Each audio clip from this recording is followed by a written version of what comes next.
ताजमहल दुनिया के 7 अजूबों में से एक है, जिसे देखने के लिए लोग दुनिया के कोने कोने से यहाँ आते हैं। और पिछले एक हफ्ते से हमने इस पर कई जांच, पड़ताल और गहन अध्ययन की, इस उम्मीद से कि इंटरनेट पे जो भी दावे ताजमहल के बारे में आ रही है उसमें कितनी सच्चाई है। और यकीन मानिए, हमें कई ऐसे तथ्य या क्वेश्चन मार्क मिले जो हमें सोचने पर मजबूर कर देगी।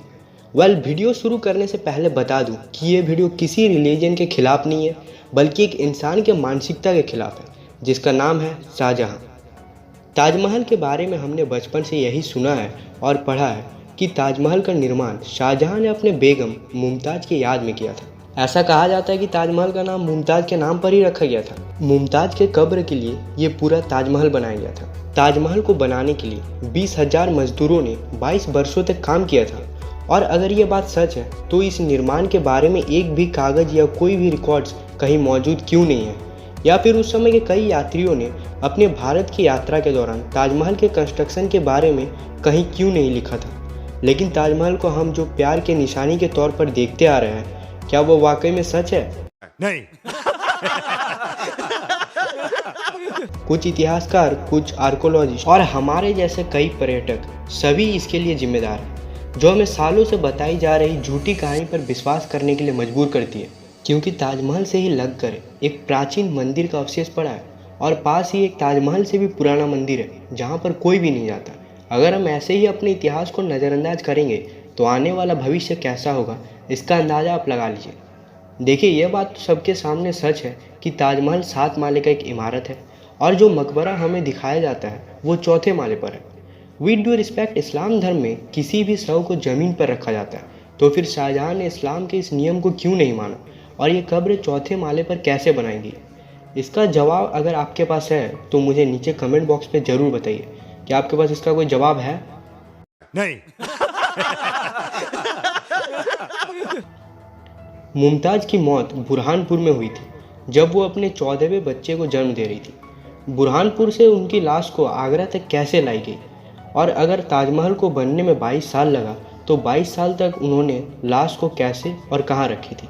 एक यूरोपियन ट्रैवलर था, जॉन एल्बर्ट मेंडलसोहन, जो 1683 में आगरा आया था। यानी मुमताज़ के गुजर जाने के 7 साल बाद उसने अपनी डायरी में आगरा शहर के कई बातों को लिखा, लेकिन ताजमहल के कंस्ट्रक्शन के बारे में कहीं नहीं लिखा। क्योंकि दावा तो ऐसा ही किया जाता है ना कि ताजमहल का निर्माण शाहजहां ने 1631 से 1653 के बीच में कराया था। सच बात तो ये है कि मुमताज़ की कब्र आज भी बुरहानपुर के मुमताज़ महल में मौजूद है। तो सोचने वाली बात यह है कि एक ही कब्र 2 जगहों पर कैसे हो सकती है?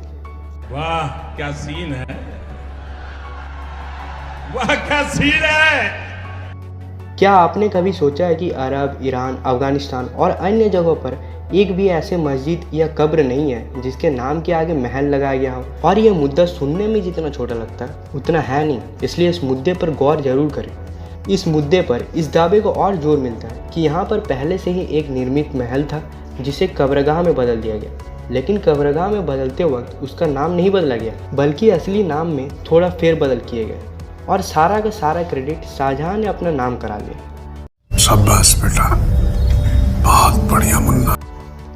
इतिहासकारों के मुताबिक ताजमहल का निर्माण साल 1632 में शुरू हुआ था, लेकिन ताजमहल के एक दरवाजे के टुकड़े की जब कार्बन डेटिंग की गई तो ये सामने आया कि वो दरवाज़ा शाहजहां के काल से 300 साल पुराना था, यानी कि 11वीं सदी की थी।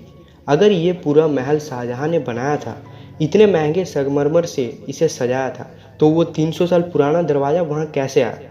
और ये सारी बात जब समझ में आई तो उस वक्त की सरकार को या कोर्ट को क्या करना चाहिए था? जांच। क्यों, सही कहा ना मैंने?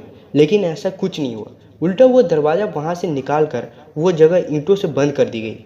मुमताज़ के मौत के कुछ ही महीनों बाद 1631 में एक इंग्लिश यात्री पीटर मुंडी आगरा आया था। उसने अपनी किताब में आगरा के साथ ही ताजी महल नाम के एक मकबरा का वर्णन किया था और यह भी लिखा था कि मकबरे के पास उसने गोल्डन रेलिंग्स देखी थी। और ये बात हवा में नहीं है, बल्कि वेल डॉक्यूमेंटेड है। अब गोल्डन रेलिंग्स को तो कंस्ट्रक्शन के बाद ही बनाया गया होगा, तो इसका मतलब है 1632 में जो ताजमहल का निर्माण शाहजहां ने शुरू किया था वो ताजमहल 1631 में ही बनकर तैयार था। ताजमहल को देखकर इतिहासकारों ने एक और अफवाह उड़ानी शुरू कर दी कि शाहजहां मुमताज़ से बहुत प्यार करते थे। लेकिन इतिहास में मुमताज़ और शाहजहाँ का इस प्यार का जरा सा भी उल्लेख नहीं है, बल्कि असलियत तो यह है कि शाहजहाँ के लिए मुमताज़ के कोई मायने नहीं थे। ये तो बस अंग्रेज शासनकाल के इतिहासकारों की एक मनगढ़ंत कहानी है, जिसका भारत के इंटेलेक्चुअल इतिहासकारों ने अच्छे से विवरण किया है। सच्चाई तो यह है कि शाहजहाँ के कई पत्नियां थीं, जिनमें से एक मुमताज़ भी थी, जिसकी मौत 14वें बच्चे को जन्म देते वक्त हुई थी। उसके मौत के तुरंत बाद शाहजहाँ ने उसके बहन से शादी कर ली थी, और जिस शाहजहाँ ने जीवित मुमताज़ के लिए कमरा तक नहीं बनाया था, उसने मुमताज़ के मरने के बाद इतना बड़ा ताजमहल खड़ा कर दिया। है ना कमाल की बात। दोस्तों, बताने के लिए कई सारे बातें हैं, दिखाने को कई सारे प्रूफ है, लेकिन आजकल के निर्जीव युवा को अपने इतिहास से ज़्यादा लगाव नहीं है। खैर, हमारा काम था आपको बताना और आगाह करना। अगर ये वीडियो आपको अच्छी लगी तो वीडियो को लाइक करें, ज़्यादा से ज़्यादा लोगों तक शेयर करें, और हमारे चैनल को सब्सक्राइब कर नोटिफिकेशन बटन को ऑन कर लें, ताकि इस तरह का हर अमेजिंग और मिस्टीरियस फैक्ट आप तक सबसे पहले पहुँच सके।